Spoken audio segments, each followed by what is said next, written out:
Well, I'm going to give you kind of I guess, an outline of my life. I don't have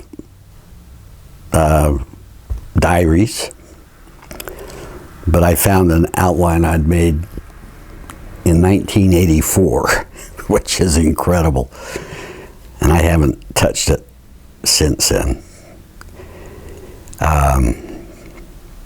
Anyway, so I was born in 1938, and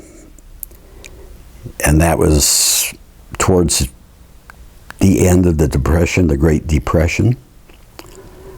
And so there was a lot of unemployment, and they were just very tough years economically.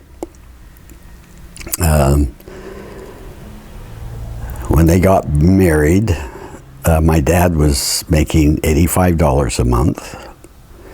And mother was a secretary where she worked until I came along, and she was making $25 a month. I vaguely remember the first place we lived in, which was a little duplex on 12th Street in Ogden. I remember Dad had I think it was a Model A Ford that had a rumble seat in the back that would pop out, and you were sitting out in the open. And as I recall, he had to sell it to get the money necessary to pay for my youngest brother, Ron's birth. And then he used Grandpa Norton's car, which was a 1938 Ford. And they had that till they got their 1949 Chevrolet.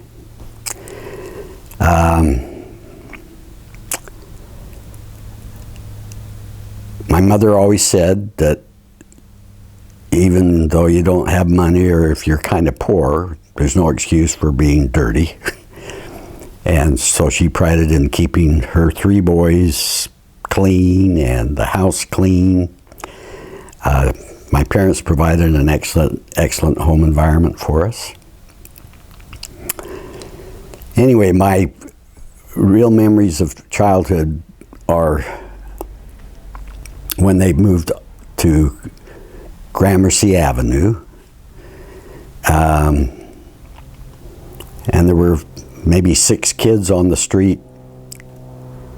And my fond memories are of playing in what we called the foots, or the foothills.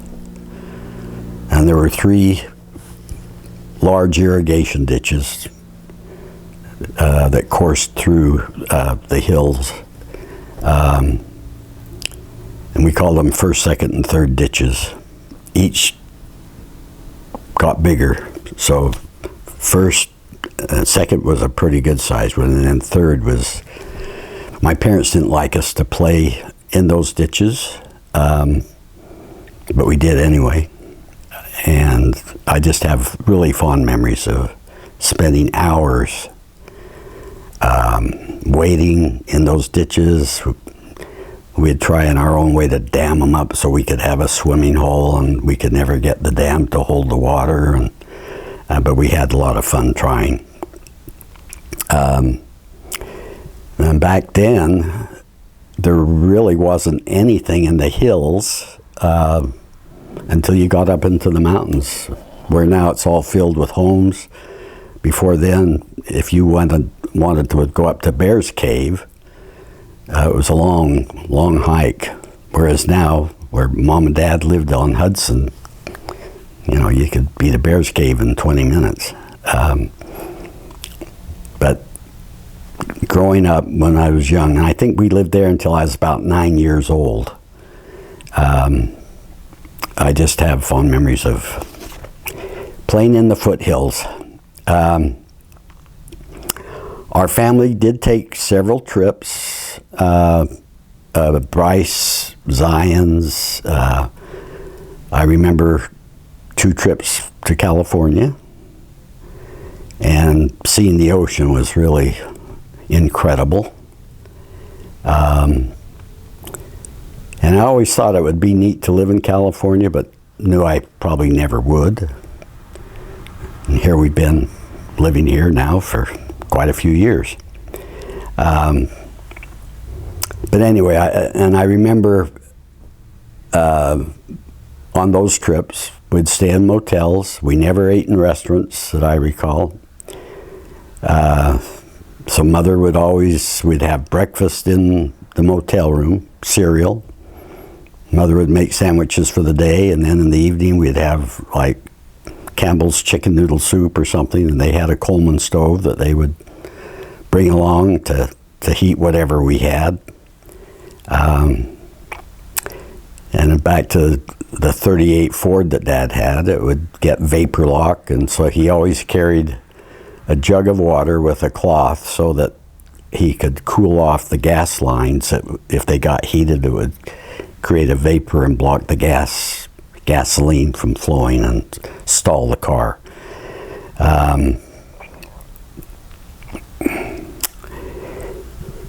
Let's see. So I attended Mount Fort elementary and junior high school. So from kindergarten up through 9th grade, basically in the same complex, but the elementary school and junior high school were in the same building, but kind of separated by offices so that you were separated. But the playground was dirt and pea gravel. And so if you fell out there, you'd scrape your knees. But I remember playing Red Rover, and back then marbles were a big thing. And so during recess, we'd bring a bag of marbles to school so we could play marbles out on the playground. One of the games, besides just having the circle where you try to knock other marbles out, I think it was called holies. So it was 5 holes that you would scoop out in the dirt. And I forget how that all worked, but took a lot of skill. I was never one of the better marble players, but I remember Ron Freeman. He was very good with shooting his marbles and winning. I don't recall what the prize was for winning, but that's what we spent a lot of time during recesses out on the playground. In elementary, even up through junior high school, all the desks were on wood strips, so they could move the row of chairs to clean. All the desks had ink wells, and we used ink pens and dip them in the ink to do our writing with ink, which we always used ink for a lot of the things that we had to turn in to the teacher. To keep the floors, the floors were wooden, and they would oil the floors during the summer, so when you came back to school in the fall, the smell of the oil was very strong. I remember that. Heating was from radiators, steam radiators, and I remember the radiators clanking and the steam making noises as it came through. Anyway, after 9th grade, Ben Lomond High School was completed, and that's where it was a brand new high school. So that's where I spent grades 10, 11, and 12. And being the first classes there, we were able to pick the name of the school. and what our mascot was. So Ben Lomond is the name of a peak on the north end of the Ogden Valley. And Ben Lomond is Scottish, and so we were the Scots. Our school colors were a tartan plaid. And I really enjoyed my high school years. I was a high school historian my senior year, which turned out to be more work than I'd bargained for. But I was able to be part of the school leadership, and I kind of enjoyed that and worked with some really nice kids.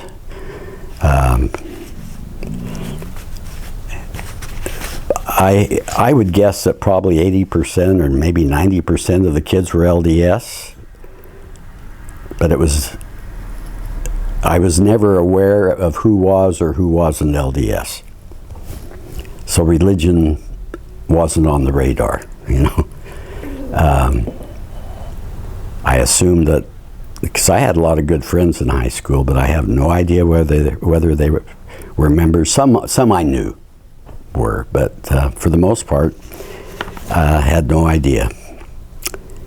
I was active in ROTC, which I really enjoyed. I became the battalion commander, which is the highest office in the battalion. So I was a colonel. The school had a rifle range, but while I was there, they never allowed us to fire live rounds, so we'd go down and do what we called dry fire. But we did have competition with other schools. I remember going to Salt Lake where they allowed live firing. We didn't do too well because we had never really had much practice firing live rounds in our high school, but I really enjoyed ROTC, learning they called it strip, like the M1 rifle or the Browning automatic rifle. Had a lot of movies on training for the military, and we had I was on the drill team, and then my brother David, of course, was 2 years behind me, and so we were in ROTC together. So I was a teenager during the fabulous 50s, so-called. My high school years spanned the years of 53 to 56. For boys, the dress was Levi's Strauss, and once the Levi's started fading, you had to get rid of them. You had to have nice, new, dark blue Levi's. Joyce shoes, which aren't made anymore, but they were a wedgie shoe, and suede. Jansen sweaters, and we really dressed up for school. Girls always wore dresses, and then they had the multiple big petticoats. Petticoats. And I remember when they'd sit down at their desk, they'd have to crunch the petticoat down so they could get the dress under the desk. But the girls, we always dressed nicely. The teachers, the men always were in a suit or sport coat. The teachers wore dresses. And I've always felt that the attire contributed to the quality of the classroom atmosphere. I think there was respect on both sides, the teachers for the kids and the kids for the teachers.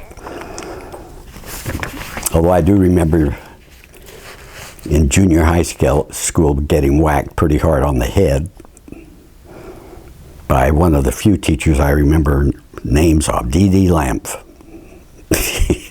He was bald-headed and kind of mean. And I was sitting there talking to someone behind me, and nowadays they'd get in trouble for doing that. I was the oldest of three, and we were roughly 18 months apart. I think we're all quite different, and we got along well. I do remember having disagreements, of course. And my dad, and this didn't work too well, but I do remember that every now and then he'd say, okay, he'd put boxing gloves on us, let us pound each other. But I don't think that happened too often. What did you do to Ron? And David and I picked on Ron occasionally. And I can remember especially one night, he had been over at a friend's house, and David and I hid, knowing that he was on his way home, and jumped out at him, and just scared him to death. And my mother was so upset with us that we scared Ron so badly, and we'd also, at night, all three of us were in a bedroom, and this is when, well, he was probably 8 or 9 when we lived on Liberty Avenue. So the house only had 950 square feet, and so the 2 bedrooms, and the bedrooms were tiny. So the 3 of us were in that same room, and sometimes at night we would make ghostly sounds or stand up with a blanket, kind of an apparition of ghouls or whatever, to scare my brother Ron. What was the age difference between you, David, and Ron? So that was roughly 18 months. I was born in the month of August. David was born, I don't remember. But anyway, about 18 months, so we were all pretty close. And then Mother had a lot of problems with, I think, Ron's pregnancy, and so they couldn't have any more. But we were a very close family, and I just have fond memories of our family. Were there any traditions or things that went on in the home, like either with holidays or Sundays, or? Well, the question is, any special traditions, or and I had forgotten to, in this list of things, I wrote here some of the striking memories I have of my childhood are. So I'll just mention those. Back to our house on Gramercy Avenue. So it was a small 2-bedroom house. The only heat in the kitchen was what they called a monkey stove. I don't know why it's called a monkey stove, but it was coal-fired, and that would heat the water for hot water. And then in the living room, there was another coal stove. I remember once the 3 of us were left with a babysitter, and we got crayons and held on the side of the heating thing, melted crayons so it ran down the side. I don't remember what happened to us, but I remember that. And so out behind the garage of this house was a coal bin. And I remember going out with my dad to bring coal in to heat water so we could have hot water for a shower. I think they had an electric stove there. But anyway, I remember the coal and Dad chopping kindling to start fire, and that's how the house was heated. So some of the memories from my childhood, I remember walking from Barker Court, where we lived when I was 9, 10, 8, 9, 10, someplace in there. Several blocks. So we lived on 12th Street and about over on 19th. So that's 7 blocks. We would walk to Paramount Ice Cream for malts. And they were 25 cents for a big malt in a malt shop. I remember going to Grandma Gibbons for Thanksgiving dinner. And of course, all of Mother's family, all of her sisters and their families were there. My Uncle Howard always came late because he worked on the railroad and had to work. And I still remember my Uncle Howard eating huge mounds of potatoes. He was thin, but he ate so much food. As a child, I just couldn't imagine where he put it. One of my favorite foods was bottles of green beans. And as I recall, they were called salt and sugar beans that Grandma would bottle. But I just loved those. Grandma's kitchen, I remember. She cooked on a coal stove when I was young. Then I remember when they finally got an electric stove. Which grandmother? Which grandmother? Gibbons, Grandma Gibbons. And she had the old irons that you would heat on the coal stove to do your ironing, and it's just very heavy cast iron. They weren't electric. I remember that. I remember visiting with the Gibbons and the Nortons every Sunday, just about every Sunday. Grandma Gibbons before church during the afternoon, because back then, priesthood and Sunday school were in the morning, and then sacrament meeting was like at, I think, 6 or 7 o'clock at night. So anyway, at the Gibbons during the afternoon, and then Grandma Norton's after church. Grandma Gibbons would always have spice cake and give us maybe a stick of Wrigley's chewing gum, and occasionally give us a quarter.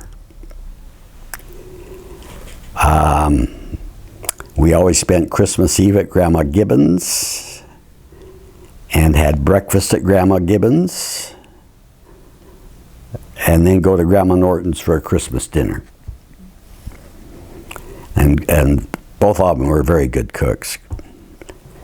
So Grandma Norton, of course, was English, and her specialty was, well, she made a pudding, a dessert pudding, which was very good. And then it was always generally either a pork or beef roast.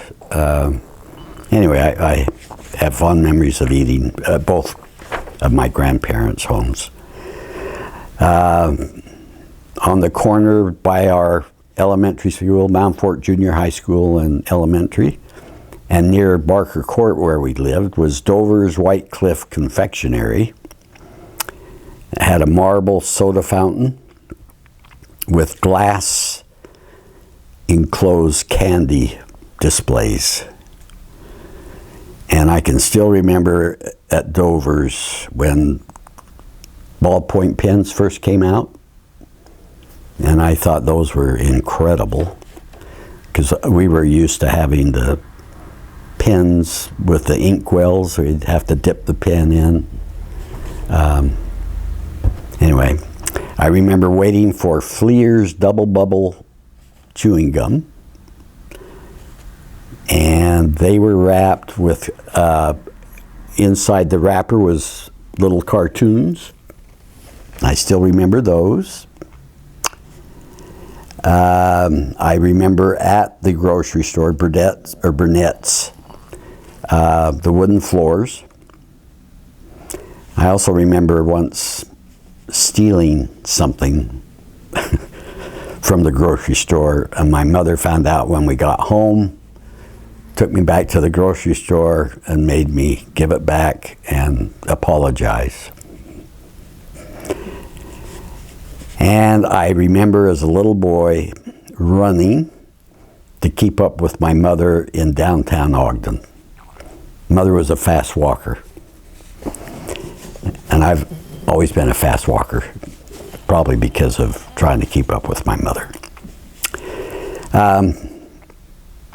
So during my youth, I was very active in church. At that time, they had award programs for 100% attendance. You'd get certificates of 100%, and I think in all of my, from 12 to 18, I only missed one Sunday, and that's when I was in the hospital with appendectomy. I loved scouting. I was so excited to become a scout. And I can still remember going to Camire Sporting Goods, where they had all the scouting. They had a section devoted to scout equipment, Boy Scouts of America. And just going down there before I became a scout, just to drool over hatchets and backpacks and sleeping bags. And my birthday was August 2nd, and my first camping trip was in the Uinta Mountains, a brand new scout, and we did backpacking, which was tough. But I have very fond memories of my scouting experience. I became an Eagle Scout along with Al Heitz, who was a childhood friend. And I received 2 palms. I think it was silver and bronze palms. That's, I think, 21 badges for an Eagle, and then 5 more for bronze, and an additional 5 for silver. I think there was one more. My brother David, I think, maybe got 3 palms. But all 3 of us received our Eagle Scouts and had our picture of the Ogden Standard Examiner showing us dressed in our scout uniforms, and as all 3 being Eagle Scouts. So in the fall of 1956, after graduating from high school, I went to BYU, and after a quarter of school at BYU, I joined the Air Force Reserves.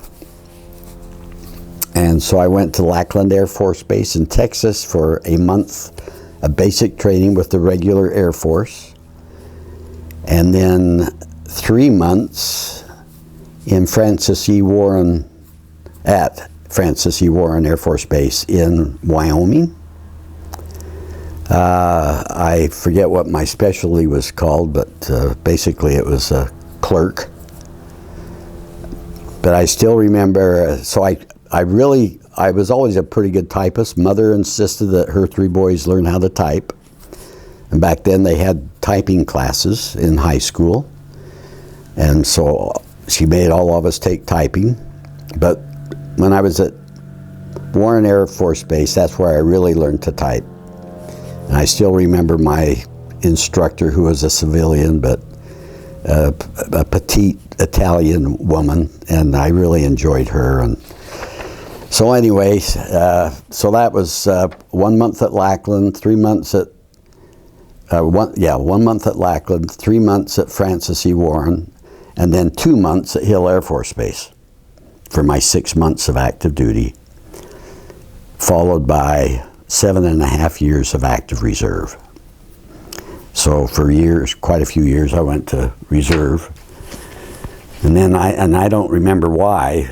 Of course, we moved to here, but I think even before we moved here, either they changed the program, but I was released. The main reason I had joined the Air Force Reserve is to avoid the draft, because at that time they had the draft, and I wanted to make sure that I could get my college in, mission in, and without worrying about being drafted. So that's the reason I had joined.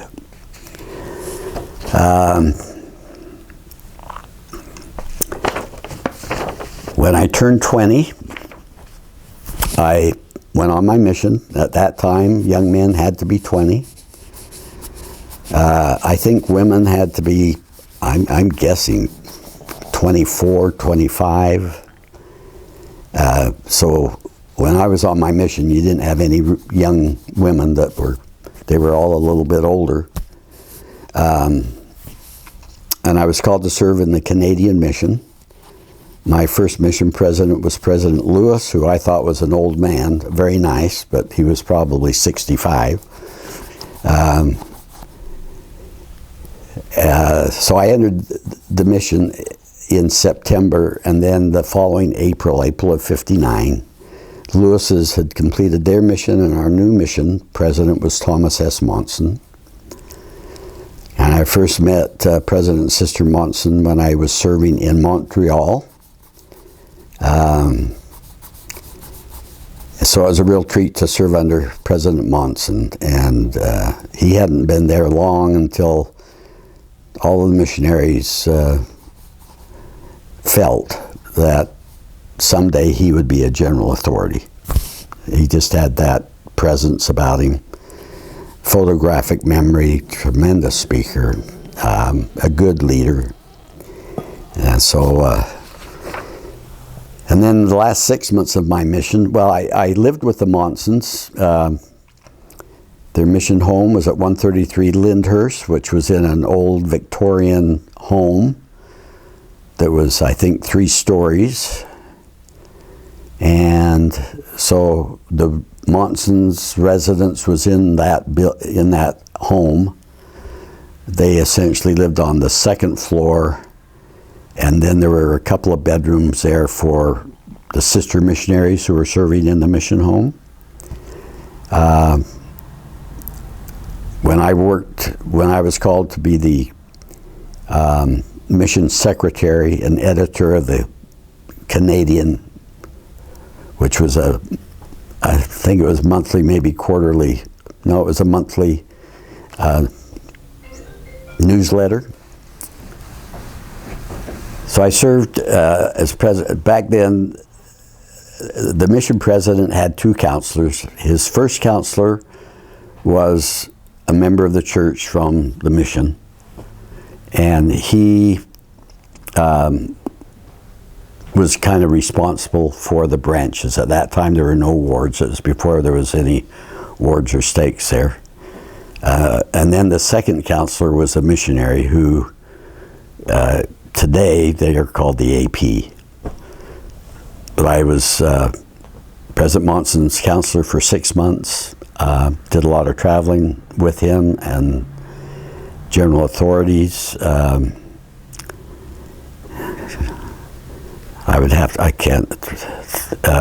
Marquis Peterson, who was always one of my favorite apostles. I was a counselor when Marquis Peterson came, Elder Sill, another general authority who was really a grouch. Can't remember his name right offhand. Anyway, and when I finished my mission, went into the mission home to be released. At that time, the mission president released you. And so he told me that I should make sure I finished my education, find a lovely young lady to marry, and when I found her, to bring her by his house so he could give his approval. And so I said I would. And he did. And I did.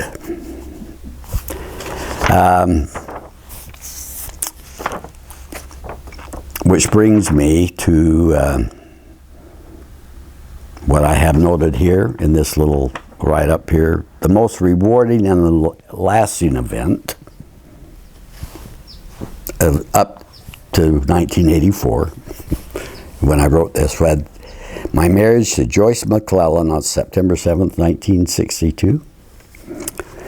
And as of this date, which I think is January 20th of 2020, we're still happily married.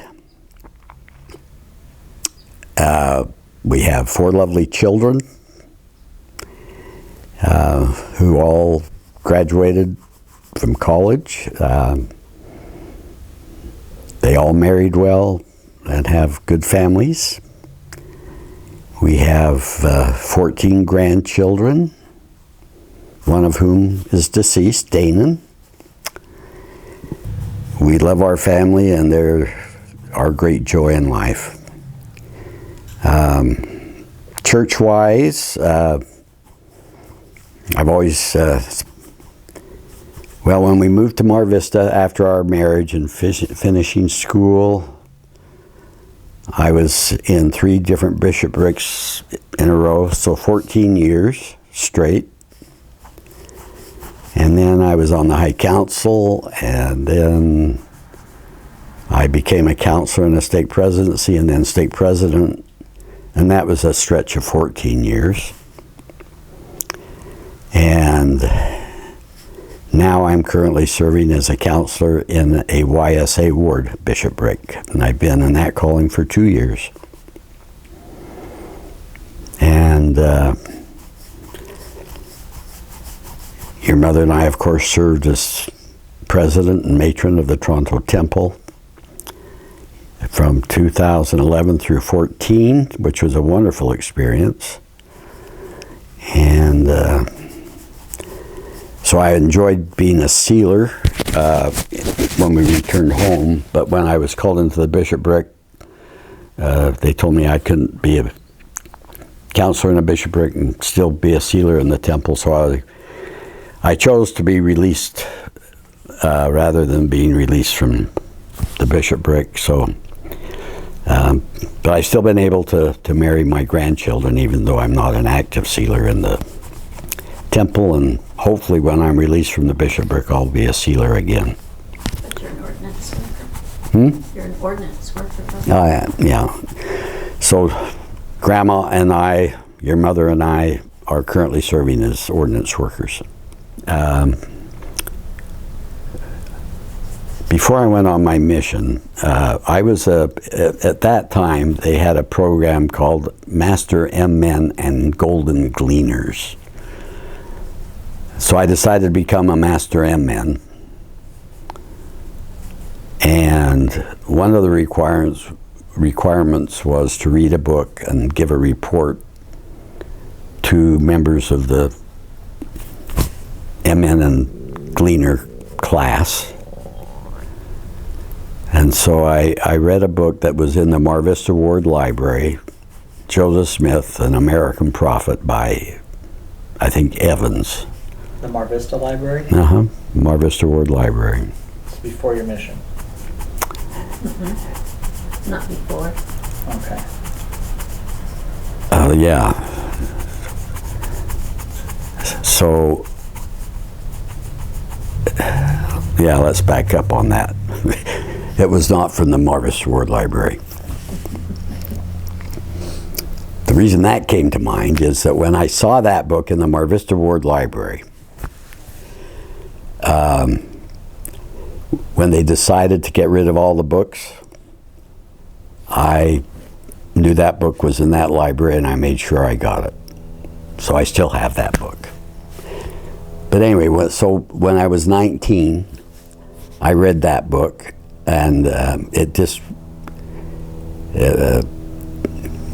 made such an impression on me. And I think that's when my testimony of the prophet Joseph Smith really became solid. Unfortunately, when I was a young man, like in Sunday school, scriptures weren't used. Lessons were in lesson manuals, same way with priesthood meeting, never took scriptures to church. So it wasn't until later that the church changed its focus to using the scriptures as, Sunday school and priesthood material. I had read the Book of Mormon maybe once before I went on my mission. Of course, I took seminary. So seminary, and that was release time seminary. And I had 2 seminary teachers, both of whom were excellent. And so I think my seminary experience was a key element of my testimony.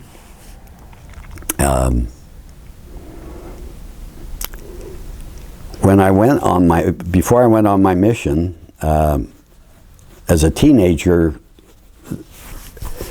several of us took up the hobby of archery.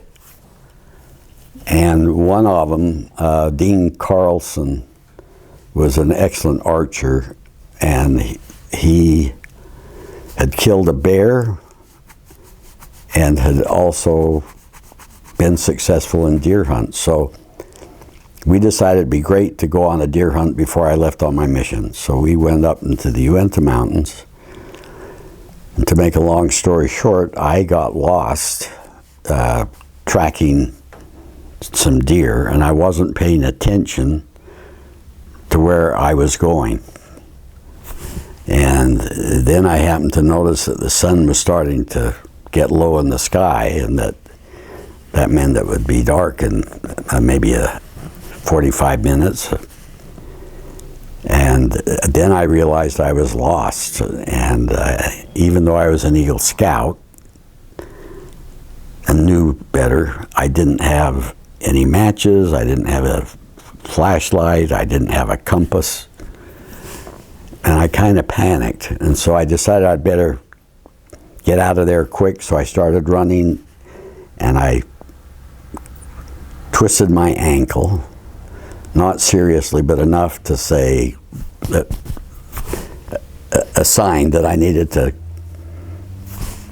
not run and stop and think about what I was going to do. So I settled down and decided that if I walked down, eventually I would hit a stream or a river or a road. So I decided to just keep going down. I hit a logging road. But then the question is, I honestly didn't know whether I should go up the road or down the road. I knew if I went down long enough, I'd eventually get out of the mountains. But I was confused, so I knelt down in the middle of the road and prayed,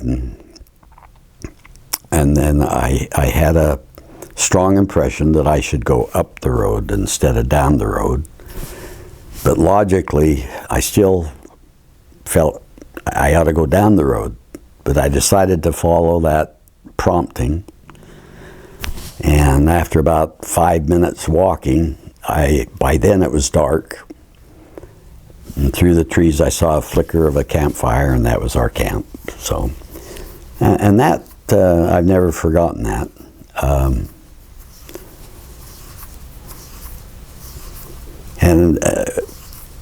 Just another outstanding spiritual experience I had was when I was a bishop and needed to call a Relief Society president, and we discussed it as a bishopric, and I stewed about it and prayed about it and felt impressed that I should call Sister Bingham to be Relief Society president. But I was a fairly young bishop, I forget, 33, 34. And she was 65 or 70. I thought she was older than that, but it's probably realistically 65 or whatever. So I was very hesitant to call her because she was so old. But I decided to follow my feelings and made an appointment to go to her home and give the call. And when I came and asked her to serve, she told me that she was expecting that she felt that she would be called to be the Relief Society president. And so that was a nice experience. On my mission, I learned a good lesson on a brother that was ill, and he had asked for a blessing.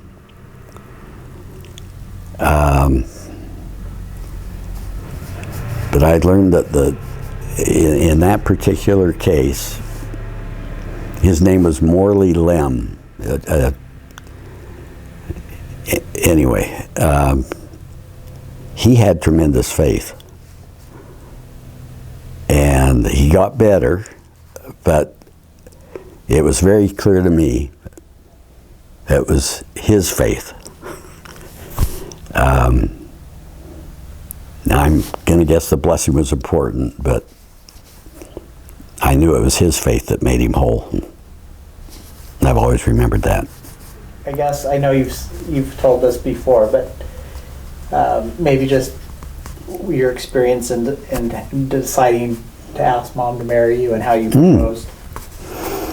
Yeah. She'd probably do a better job of explaining that, if you want the truth. Well, I had seen her, and it must have been because of her membership in Spurs and mine in IKs. So they were service units at BYU, and the purpose of those organizations was to give service on campus. But I had seen Joyce and really thought she was a lovely girl. But I was chicken to ask her out. And then I saw her with Ewing. Anyway. He's a member of my ward. Yeah. Who also happened to be an IK, I think. And I thought, you know, if she would go with him, maybe she would go with me. And then about that time, there was a Halloween party that was being planned by the IKs and Spurs. And at this particular function, the IKs would sign up for the girl they would like to be paired with at the party. And I signed up for Joyce McClellan.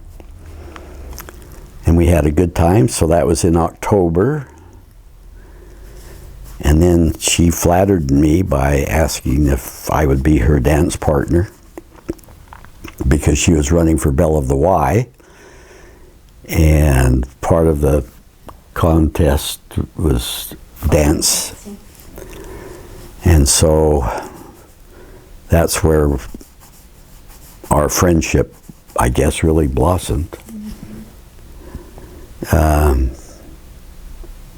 So from October, then I took her to a Christmas dance. I guess that's the first time I kissed you, was it?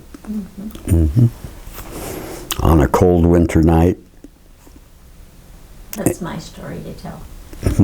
That's my story to tell. Okay. So anyway, then we were pinned. So I gave her my IK pin, which is a little more than going steady. It's fairly serious if you give a girl a pin. And then we were engaged in April and married in September. And of course, after school, I mean, I lived in Ogden and I worked all summer, and she was in California, and I came to California once, Yeah, I think. So we didn't get to see each other a lot during the summer. Married in September, and I went up to see you once in Ogden. Yeah, I remember that. So how did you ask her to marry you?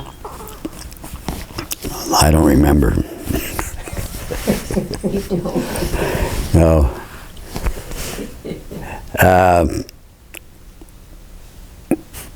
All I remember, decided to go to a real romantic place, so we went up to Aspen. Sundance. Sundance. Oh, Sundance, yeah.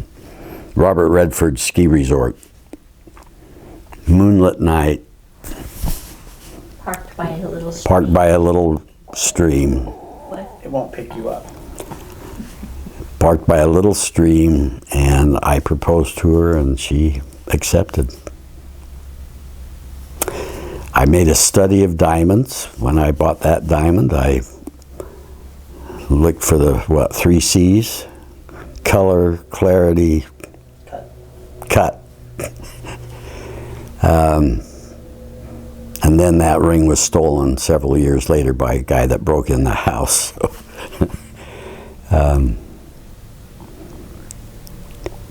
Anyway, so we have now been married 57 years, going on 58 years.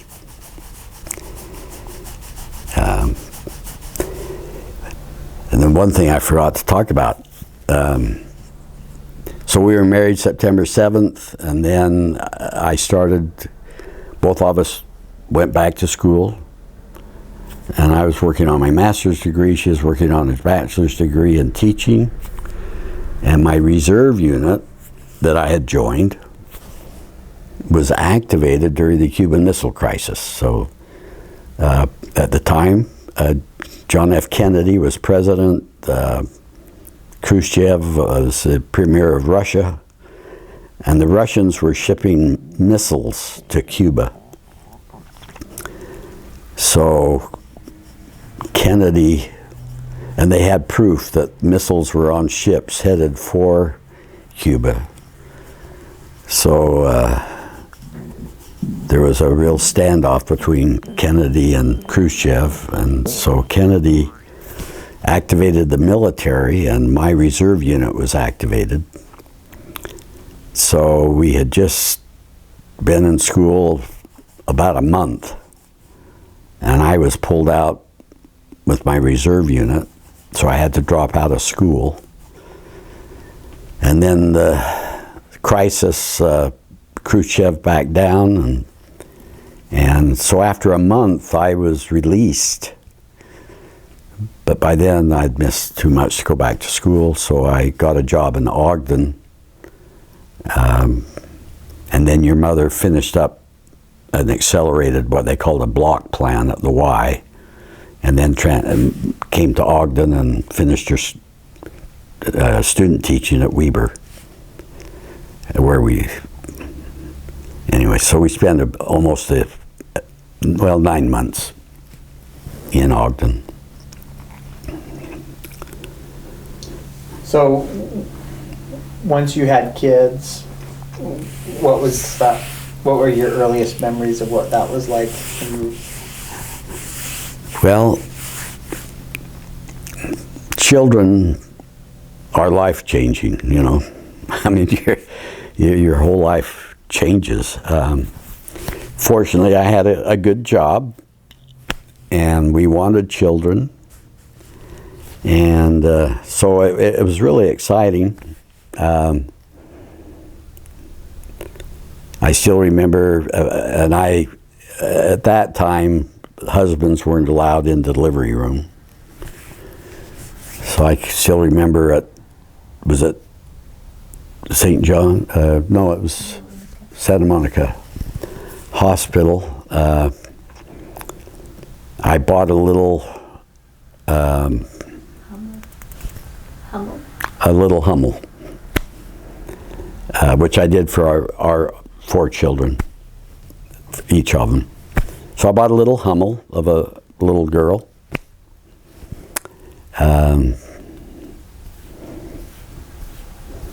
I remember being very nervous about bringing her and the baby home.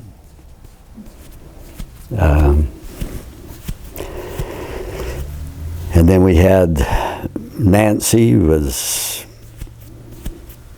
closer than we had planned. So Kristen and Nancy were only, what, 14 months apart? And then about almost 2 years later, Janet, and almost 2 more years, David. We just loved all of our kids. Have a lot of fond memories of going to Shaver Lake. I still remember family home evenings and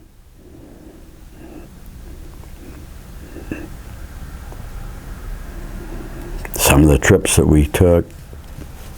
I guess most memorable would be the summers we spent at Shaver Lake. So we went there a lot. But really our lives were built around our family. And the church, of course, is a very integral part of that. But our children and their families are our greatest source of joy. I think back to when I worked at Merle Norman, where I worked for 37 years, which I didn't talk about much, but I worked with a lot of women, all of whom were focused on their careers, most of whom were not married. And, you know, I think about them having devoted their lives to beauty and their work, and then they got old and had to retire and had nothing. Whereas I had a wonderful family, and which continued to be a source of great joy. So, You look back through your life, were there any periods that were very challenging or difficult that you learned anything through? in terms of challenges, I guess my life was, for the most part, idyllic. But I did have 2 episodes of depression. The first time, I think both of them were, at least the first one, I think, was brought on perhaps by my concern about Merle Norman and whether I would have enough in terms of retirement. Anyway, I was obsessed with Merle Norman. I don't know what other things there were. It was at that time you were called into the stake presidency. I just don't remember. You know, I mean, all I remember is really crashing.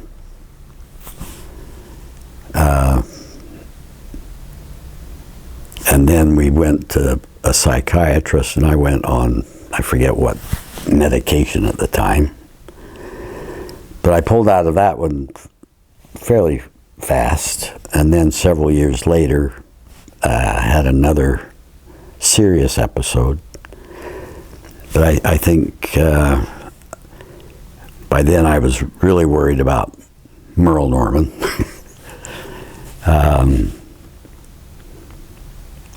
Was that before or after Mother died? After. After? Yeah, it was after. I don't think I was particularly bothered about Dad remarrying after Mother died.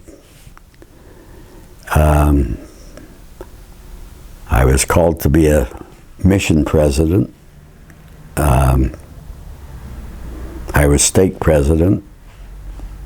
And I guess I had pressures that were greater than what I had recognized. To make a long story short, suffered a clinical depression which lasted a year? About a year and a half. Year and a half. So we went to several different psychiatrists. We didn't like any of them. And finally, your mother, through her work at UCLA, was able to get me to a Dr. Getlin. And I guess he's the one that recommended the ECT. ECT, which was shock treatment to the brain. And I had, what, 12 treatments, which were nasty, you know, I mean, very unpleasant for me, although they put me out. But I didn't get along with needles, and probably half the time, what do they call it? You'd start to go into shock. Yeah. And so when you go into shock, your blood pressure, I don't know, anyway, so you become very faint and clammy, and so it's just very unpleasant. So I had 12 of those treatments. And even after they were completed for a period of time, I was somewhat better after those. But then one morning I woke up and the cloud had lifted and haven't had any relapse, but still on medication. So that was a tough period. I don't recall being stressed, really. The mission call was stressful.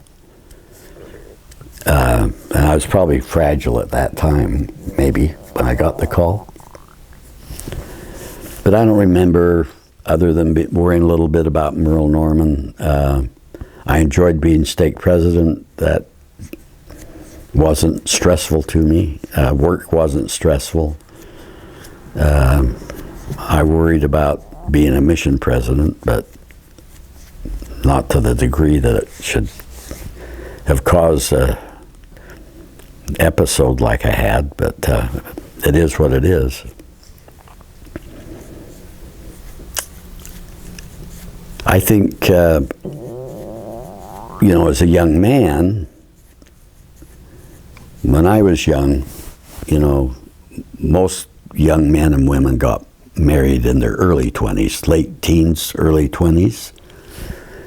So it was always my goal to be able to get an education and a job that would enable me to support a wife and children. That was always paramount to me. And I think that's what motivated me to work hard in high school and work hard in college.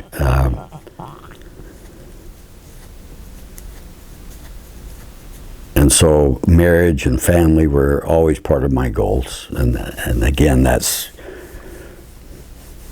part of the reason I joined the Air Force Reserve, so that I could be assured that I could go to college and prepare myself to have a family.